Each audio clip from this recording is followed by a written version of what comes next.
There's no way this is going to be bad. Tim Dillon never disappoints. So is Tim Dillon talking about the interview Harry did yesterday? Yes, yes. Okay. I'm so excited. Okay, we want to hear it with you, Nancy. Nancy gets very excited. Maybe this will help your allergies. Should we go now, guys? Can we start? Yeah, Are we start okay? it. All right. Yeah, we got enough people. Let's do it. Don't worry. I'll make a clip show if you want to watch it again. Because I don't know if you're like me, but sometimes I have to rewind Tim Dillon because I'm laughing. I'm falling off the bed. I'm laughing so hard. Let's get a good chuckle on this Saturday night. She's so calm right now because she does not understand. Prince Harry, by the way, shout out to Piers Morgan, who not only had me on, but I enjoy him. And he said, get Piers Morgan's Instagram up because, God, he fucking nailed this. He had a great quote about Prince Harry. Piers Morgan said this.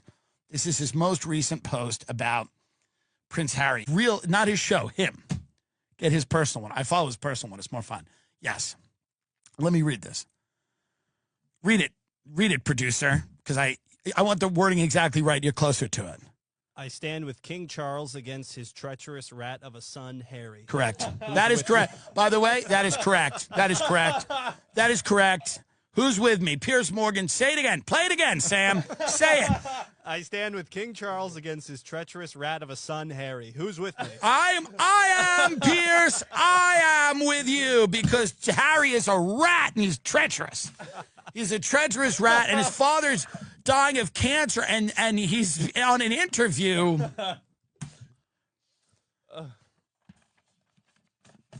Yeah, let's play a little bit of this. This is absolutely repulsive.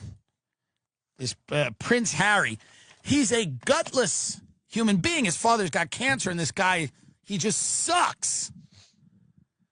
They're still whining about bullshit, these people.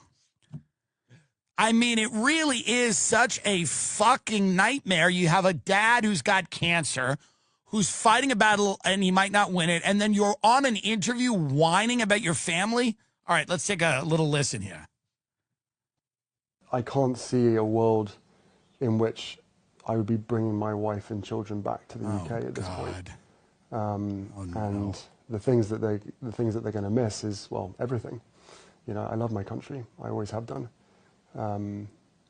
Despite what some people in that country have done. There is a lot of control and ability in my father's hands. Ultimately, this whole thing could be resolved through him. Not necessarily by intervening, but by he has cancer. Aside, allowing the experts. He's fighting cancer, you prick. Through him. Not necessarily by intervening, but by stepping aside, allowing the experts to do what is necessary and to carry out an RMB. There have been so many disagreements, differences between me and some of my family. This is the problem. Him and this woman want more security. They were supposed to live on the property, and they get the security being in the castle. They don't want that. They want to live somewhere else and then have the royal family pay for their security. And the royal family's like, hey, man, we offered you a nice cottage on the grounds of the castle. And enough, like, what is it with you people? He's got enough money. They're rich. They can pay for their own security. They're con artists. And they're like, number one, I guess stop doing things that make people want to kill you. That's number one. But stop doing that. But number two, you're fine. You're safe. You'll have enough security. This is like a fake-ish. They're con artists. And this has been their sticking point is the security. Keep playing this goon. This current situation that has been ongoing for 5 years with regard to human life and safety is the sticking point. Right. It is the only thing that's left. I would love reconciliation with my family. Then call them. You're on the BBC. You're on a news show. This guy's on a news show. I would love a reconciliation with my family. Then call it. Supposedly they won't take his call. I wouldn't either.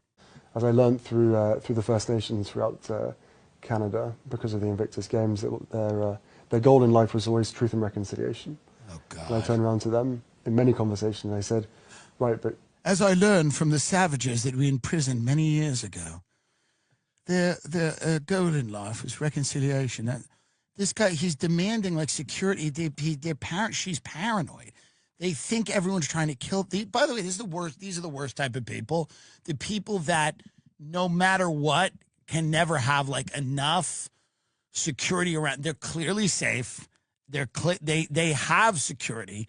They've been offered a place to live on the grounds of a fucking castle, and they want like around the clock full security.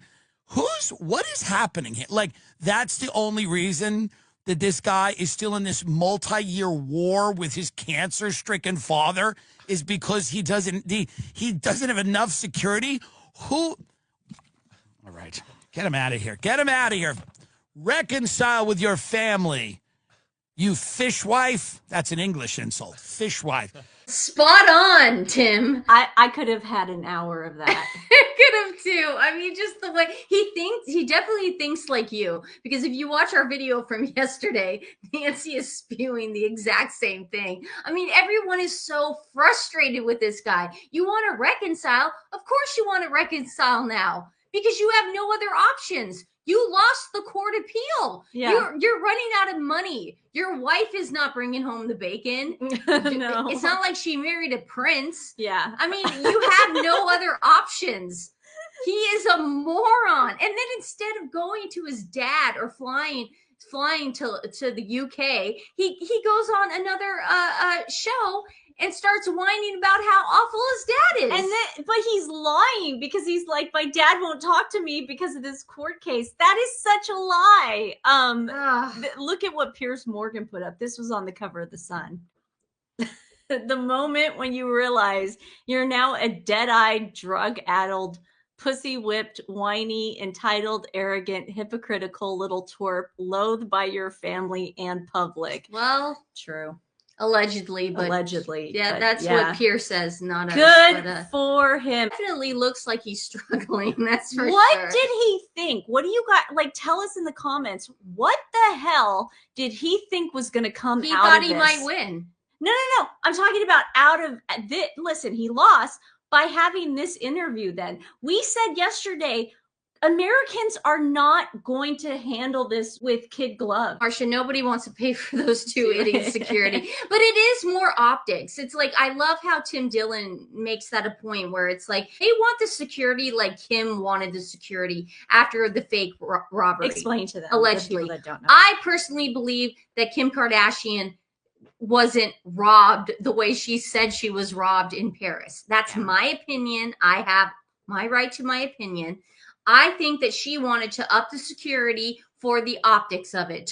She wanted to look like Jackie O. She wanted to look like Princess Diana. She wanted that. You know, she was losing status. She was losing stock, and then it was like, oh, how am I going to get my stock back? How am I going to look regal and sophisticated? Yeah. Oh, I'll get robbed, and then people will feel sorry for me, and then I'll have security 24 hours a day. Now look at her now. She's doing the same thing that she did before the robbery, wearing everything, walking around in fur coats, one bodyguard behind her. She's letting her children be in music videos now.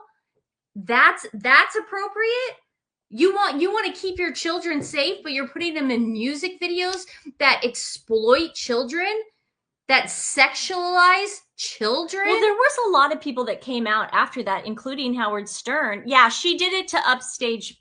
He probably did do it to upstage Charlotte. Tessie thinks that. I think so too. Princess Charlotte. Charlotte. I don't think he thought he was going to lose. I think there were so many yes men around him saying, "You've got this, dude." Then he's really stupid because it wasn't like he lost the case. Right. This was just an appeal. No, I know. So Buckingham and he said, Palace, "I'm tired of fighting. Yeah. I'm tired of fighting." Buckingham Palace came out with a statement. All of these issues have been examined repeatedly and meticulously by the courts, with the same conclusion reached on each occasion. Basically, it's code for stop being a whiny little bee.